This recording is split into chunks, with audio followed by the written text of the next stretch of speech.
KwabaseKorinte besili isahluko sesikhombisa. Lokhu sinalezo zithembiso, bathandwa, masizihlambulule ekungcoleni konke kwenyama nokomoya, siphelelise ubungcwele ngokumesaba uNkulunkulu. Sivuleleni indawo ezinhliziyweni zenu, asonanga muntu, asonakalisanga muntu, asidlanga muntu. Angikusho ngokunilahla, ngokuba ngasho ngaphambili ukuthi nisezinhliziyweni zethu ukuba sife kanye nani, siphile kanye nani.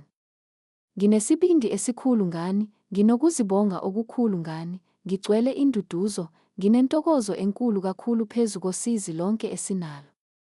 Ngokuba nasekufikeni kwethu eMakedoniya inyama yethu ayibanga nakuphumula, kodwa sakhathazeka nxazonke, ngaphandle kwakukhona ukulwa, ngaphakathi ukwesaba.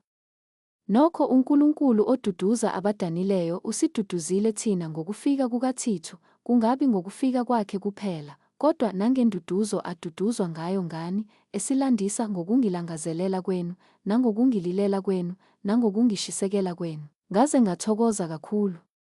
Nakuba nganidabukisa ngencwadi yami, angizisoli, nakuba ngangizisola, ngiyabona ukuthi leyo ncwadi yanidabukisa noma kwaba yisikhathi nje, manje ngiyathokoza, kungengokuba nadabukiswa, kodwa ngokuba nadabukiswa kwaba ngokuphenduka, ngokuba nadabukiswa ngokukaNkulunkulu, ukuze ningalahlekelwa lutho ngathi. Ngokuba ukudabuka okuya ngokukaNkulunkulu kuveza ukuphenduka angezisole ngakho umuntu, kube ngukusindiswa, kepha ukudabuka okuya ngokwezwe kuveza ukufa.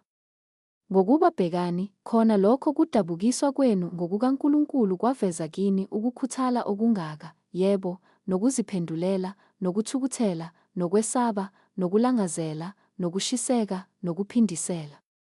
Kukho konke nazibonakalisa ukuthi nimhlophe kule ndaba.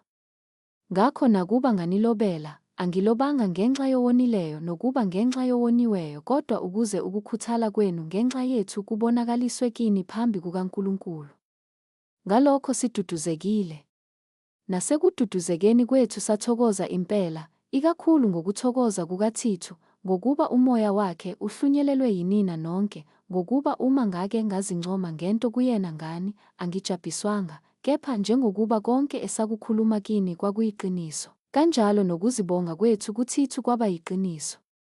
Yebo, isihe sakhe sivamile kakhulu ngakini, lapho ekhumbula ukulalela kwenu nonke ukuthi namamukela ngokwesaba nangokuthuthumela. Ngiyathokoza, ngokuba ezintweni zonke nginethemba ngani.